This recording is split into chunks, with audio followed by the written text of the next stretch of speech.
Greetings, Kall here with another PlayStation 3 point of view game series video. Now, I've changed it from trophy hoarding to point of view. I found that these videos are more review and walkthrough than actually trophy hunting videos. I'm going to be starting 2 extra web series that are going to be around kind of those hard trophies that you don't really know how to get. I'm going to be making web series around those, so an actual trophy hunting one, as well as a new one I'm kind of excited about called What the Fuck Game, where it showcases my anger. You guys are likely subscribed to the channel for my SWTOR PvP. It'll show some of that anger coming out in that. I'm going to be looking at a game called Kingdom of Amalur today. It was free on PlayStation Plus a couple of months ago. If you like this video, please give it a thumbs up and subscribe to the channel. I'm so close to 100. Thanks, bye. Kingdom of Amalur is an action RPG that was free on PlayStation Plus, normally like a $40 game or something like that. It has all the basic RPG elements where you get to pick your race at the beginning, some preset values for your facial features. You can also play around with all the other doohickeys and things like that. I went with a female elf character with some tattoo stuff going on in her face, and I usually just do some basic stuff. I don't care about cheekbones and eyebrows and whether or not she has a mustache. It doesn't really matter to me. This game has actually 3 elements of customization beyond that, where you have your leveling scheme. Now you can go might, fitness, or sorcery. Might is your melee. Fitness is kind of your daggers and your ranged abilities, and sorcery is your magic. You can also go into skill sets as well. You have alchemy, blacksmithing, detect hidden, which is kind of finding hidden treasures, dispelling, which is used for dispelling chests, lockpicking, mercantile, which is trading, persuasion and conversation, sagecraft is gem crafting, and stealth, which apparently I am favoring in this one.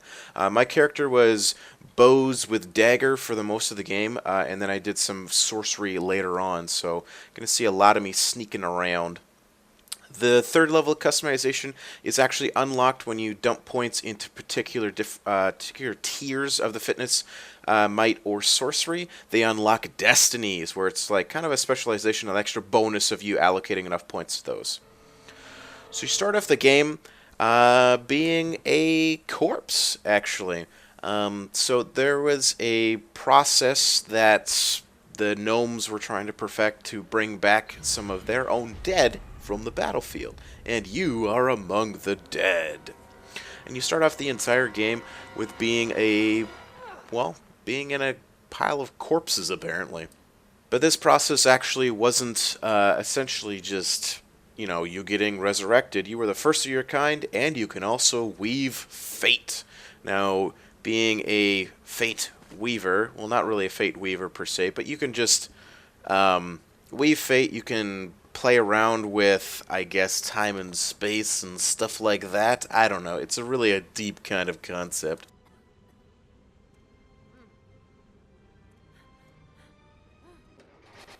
Now, in the very first dungeon, the final boss of the very first dungeon, while you're escaping, is going to be a rock troll. Now, they easily become standard enemies later in the game, but they are quite difficult at the early stage. And for trophies, since I am a trophy whore, if you guys have watched my other videos, I do play this on the hardest difficulty. So I'm just trying to get used to the dodging mechanic, the bows, as you can see, and I also am wielding the daggers. Now, trolls in general later in the game are really freaking easy to beat. They hit hard, don't get me wrong, they definitely hit hard, but they're quite easy. They have like 3 standard abilities. So I'm just dealing with the soldiers here, and I get crushed there. There is a targeting feature. I'm just really fucking bad at this game at the beginning, and I do not have any of my targeting locked on right now. This game is a potion spamming game. You can constantly spam your potions, which is going to be your directional D-pad to the left. To the right is going to be your mana. Each weapon that you wield, so whether or not it's a staff, which I'm switching to here, or a scepter, or a longsword, or a greatsword, or a hammer, they all have a different series of abilities. So the reason I'm using the staff here is because it had a little bit more range, and you could actually spam it more than you could the bow. So the bow has a particular amount of ammo. You see the bottom underneath my mana there on the top left-hand side. I only have 5 shots with my bow, and then I have to wait for it to replenish. With the staff, I was actually able to do some range damage without without having an ammo cost per se. And regardless of what spec you go, you do start the game out with one of your basic sorcery abilities, which I believe is like some lightning ball thing. So I am using that here just to do a little extra damage. There you see it right there. And I, you know what, I had a lot more fun with the sorcery post-game than I did the stealth.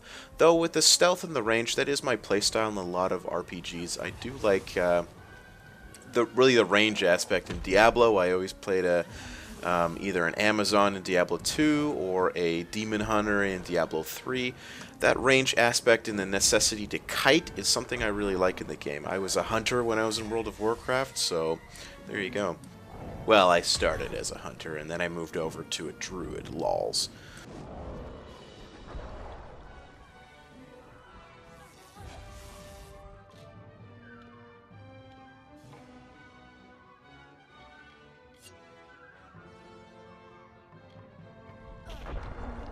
Sometimes throughout the game you have special bosses. You can use an action sequence execute. When the boss is at reasonably low health, that's going to be triggered by your X button. You do end up getting a toggle later in the game to do this to all enemies, so you just get a really cool sequence where you essentially throw fate, throw destiny into the guy's face, or smash them, something like that for a pure execute.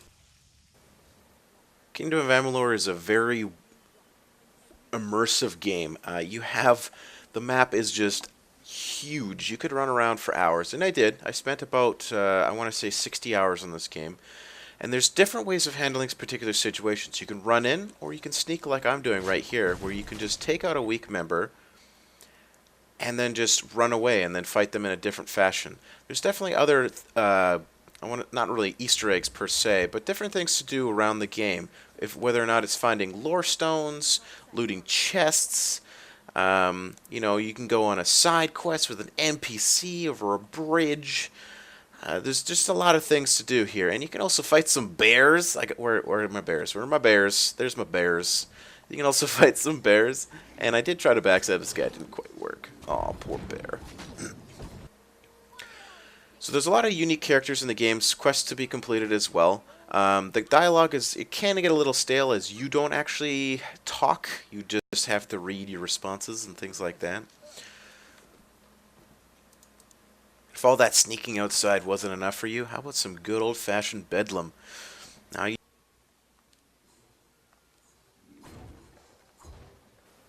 so long as you're sneaking in any NPC's house, you can actually take a look at any of their wares and just steal everything.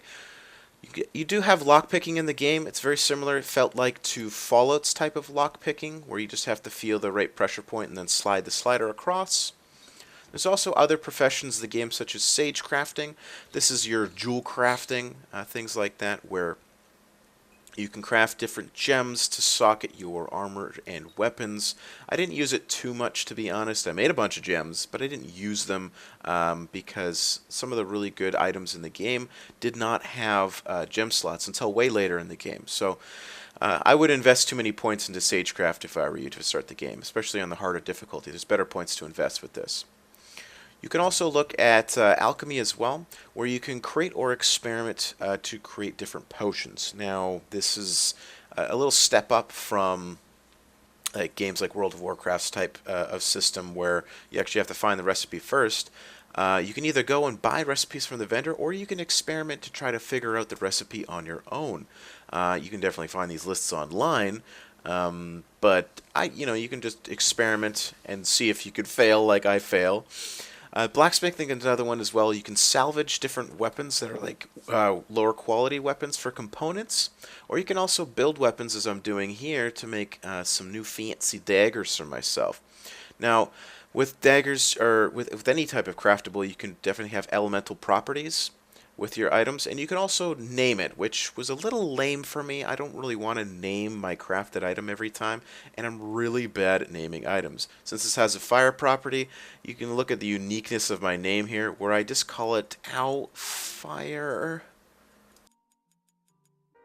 And as I mentioned, the world is huge. Just take a look at all the areas that I've explored and everything else I have left to go. There's just a lot here. There's also really unique boss encounters as well, where it can be just one big boss or waves of enemies. Now, this particular one is part of one of the main storylines where I need to grab this spear. Now, the chick who's trying to grab it right now is clearly pissed off some of the locals. So I've actually learned a little bit better about how to aim. I use a lot of bow in this one, so again, a lot of kiting ability, a lot of dodging. These guys are actually really painful on the hardest difficulty. The brood mothers of these guys, they're the Niskaru, I believe is their name, and they hit pretty hard. And so this is later in the game. This is probably, I don't know, I think level 20 something. So what I've done is I've specialized in bow along with daggers or fey blades. Fey blades are pretty much just huge-ass blades that are double-sided. So you can see here they're just laying waste to me. And I also use the bow quite a bit, and I have a lot more ammo now. The more abilities you pick with the bow, the more ammo you get before you need to wait for that to regen. So again, my style here is running around. I have bleeding damage, I have poison damage. It's the green poop that is currently around them. And the whole thing here is just blowing them up. Now there's a new bar that you've probably seen between my health and my mana. So my health is obviously the red. The mana is actually the light blue or the teal. The one in between there, which is purple-ish, pertains to my fate. Now, fate, you consume it all, and it turns into like a heavy damage ability that you can use just to hopefully execute an enemy, similar to the ogre at the beginning of the movie, or the troll rather. Now this is an end boss type deal where he's a guardian of this spear. This guy is actually pretty tough. I don't die against him. I didn't die until later in the game, but again, you have potion spamming in this game, so you have to be hit with a lot of damage really quickly to be actually one-shot. So again here, I'm just waiting for waiting for my bows to regen the ammo here, and I'm just LOSing him line of sight around the pillar, and there I use all of my fate, so I'm gonna just use my... Oh, I'm using daggers here rather than the Fey Blades, I believe. Oh no, I'm using the Fey Blades, I can see them now. And so this does a lot of damage to him, and if I actually get him to 0% health, I can use the execute. So there I hit the X key, now I get the execute, which just completely destroys him. So this is very powerful, and especially on the hardest difficulty, you should use this as often as possible, especially on bosses, as it does really speed up the process out of which they get killed. So my companion, after I jack all the loots, did get her spear. Yay! Now there are 4 different factions that you can actually join and become the leader of during the game, and they're considered to be main side quests, if you will, which is kind of an oxymoron there, but this is part of one of the main side quests. So this is a boss I have to beat, and I instantly go into Fate mode. Yes, it seems kind of OP, but you really only get... it takes quite a while to generate enough Fate to use the ability, so... It may look OP, but I go through a lot of enemies not using Fate at all, so I do have to gather it from killing enemies the normal way.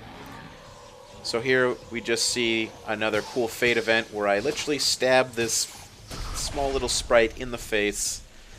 Aw, poor little guy. So beautiful cinematography in this game. So this is one of the main cities. You get this cutscene whenever you enter the city. Yes, it repeats. Yes, it's annoying to see, but the initial time when you actually see it, it's quite beautiful. Nice rendering and everything for, think of an older game. I think this is a 2011 game. This is going to be a brief combat sequence here. I'm not going to talk throughout it. This kind of just shows my my play style, the kiting and the rolling around and everything. Yeah.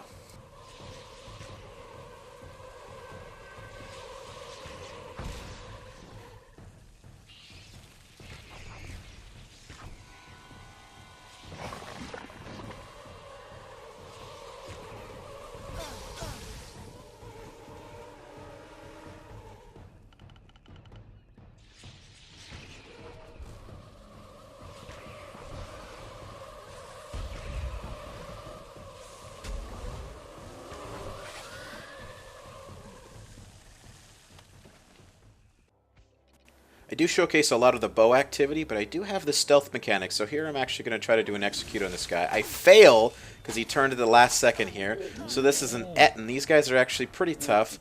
And he has summoned ads. This is a reasonably large fight scene. And it does take quite a while to bring these guys down. Again, hardest difficulty, using my bow, using the Fey Blades as best I can. And there's some wolves coming in. Wolves are really annoying. If you ever play this game, you'll probably say the same thing. All they do is like a huge, like a charge attack, and then they run you right the hell over like that. You see that wolf did it right there.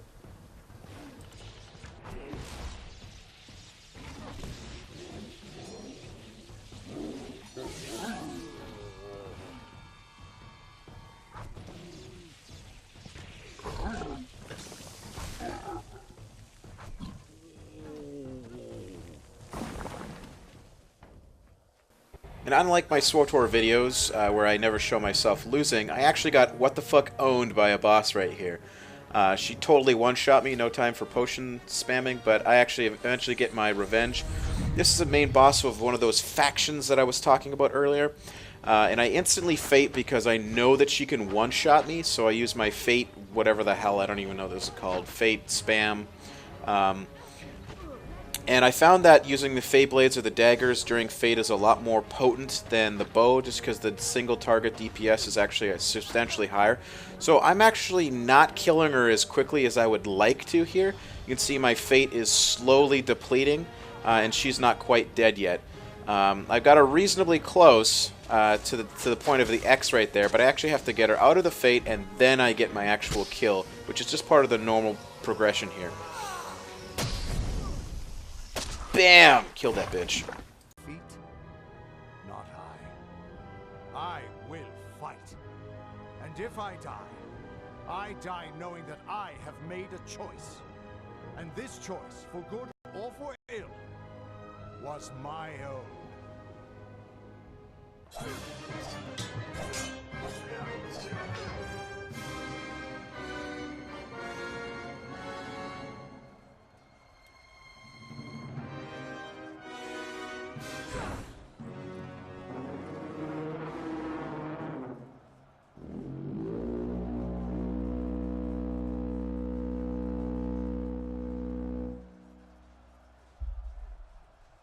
So this in-game cinematic is actually part of the second main storyline, and we actually have a cameo performance here. This is Vaz's ex-girlfriend, I think his third ex-girlfriend, to be honest.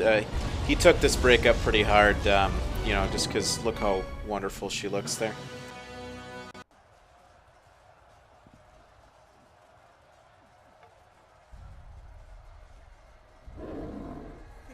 Guide my hand. For Raphir!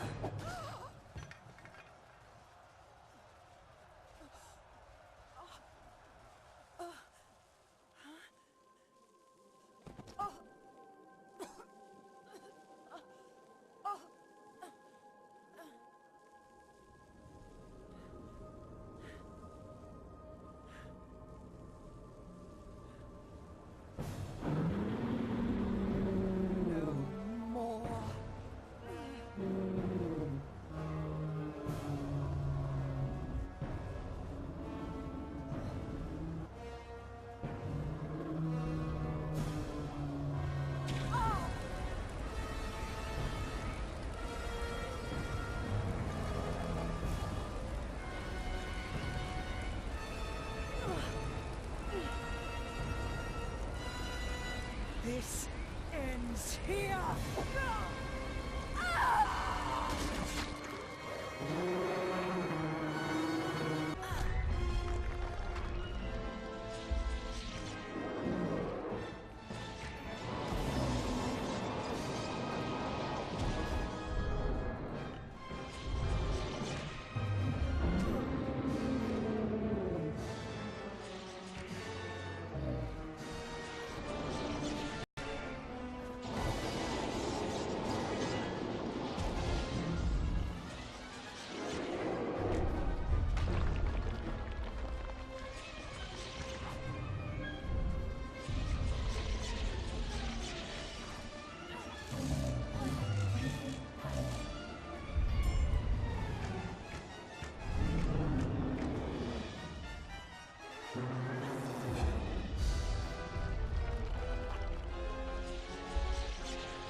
We must bend this now. Just going to talk about this boss really quickly here, and then I'll let you watch the gameplay. So this is almost at the end of the game here. I'm just wrapping up some outstanding trophies before I finish the main storyline. So this is the last faction that I had remaining. This is for the Warsworn faction. And the Warsworn faction is really a bunch of mercenaries and all that kind of jazz and protectors and things like that. Now, this boss I've been sent to kill from the faction, as he is apparently a pain in their ass. So I use my Fate Weaving or whatever the hell it is right off the bat, kill all of his ads, and then he becomes active, which was a terrible mistake on my part. I thought he would have been activated right away, and instead not, and now I have all of these Niskaru I need to deal with and him. So this is actually going to be quite difficult. I am quite powerful. Again, this is close to the end of the game. I think I leveled up probably another 5 times. I don't remember what the level cap is. I think it's around 40, and I'm probably in my 30s during this fight here. So I am comfortable with the playstyle that I've adapted into. Except the only thing I suck at terribly is my parrying. So I do some there. And I do need to have 100 parries for another trophy, so I am practicing that as well. So just go ahead and enjoy this fight, and then I'll catch you in the next clip.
feeble an instrument of my will. Would that I had a better, stronger one.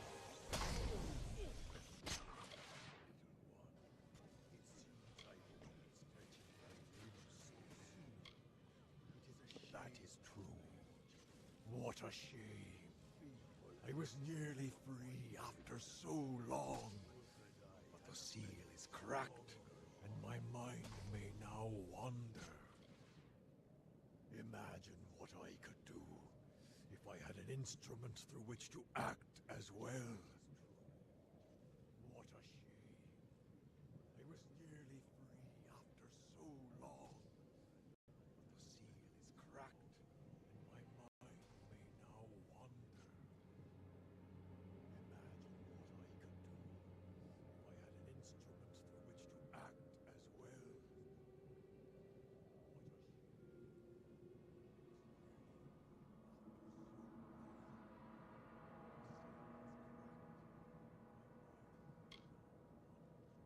Oh, a sword is an instrument. Your friend and comrade awaits below.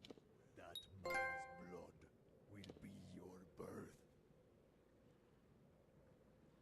Alright, and my final clip is going to be the final boss of the game. I did want to show this, so spoilers, if you don't want to see this, then turn it off, shut my music, or shut my video off. So I am really close to being level capped and all that jazz. I have pretty good weapons, I'm very comfortable with my style, but this is the hardest difficulty. And just like World of Warcraft Cataclysm, the final boss is in fact a Dargon, so you guys get to see a Dargon encounter. I'll let you guys watch it, and I'll catch you just as this video ends. Alone may change what is to come. Go!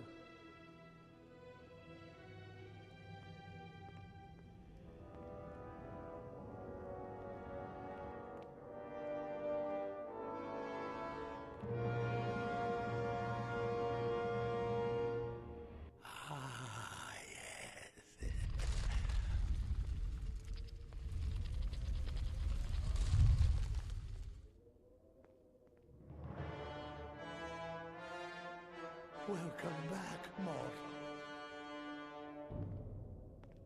How does it feel, I wonder, to return to this place? Does the pain of your death still linger? Can you feel it echo through the air?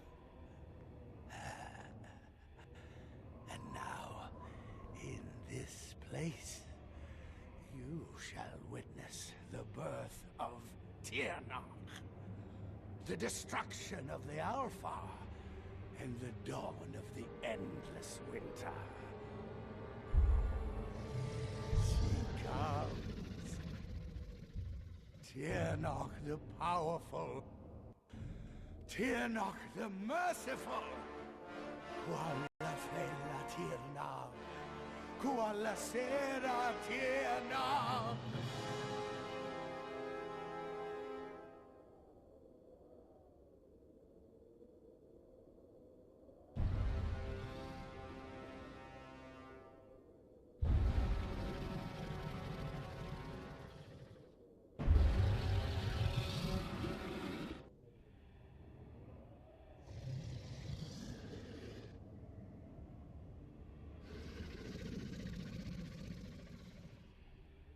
Tiernach?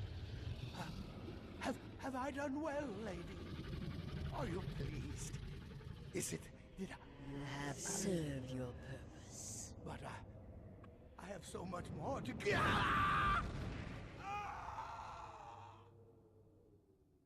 And now, faithless one, you shall serve yours.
And the Dargon dies. Of course it does.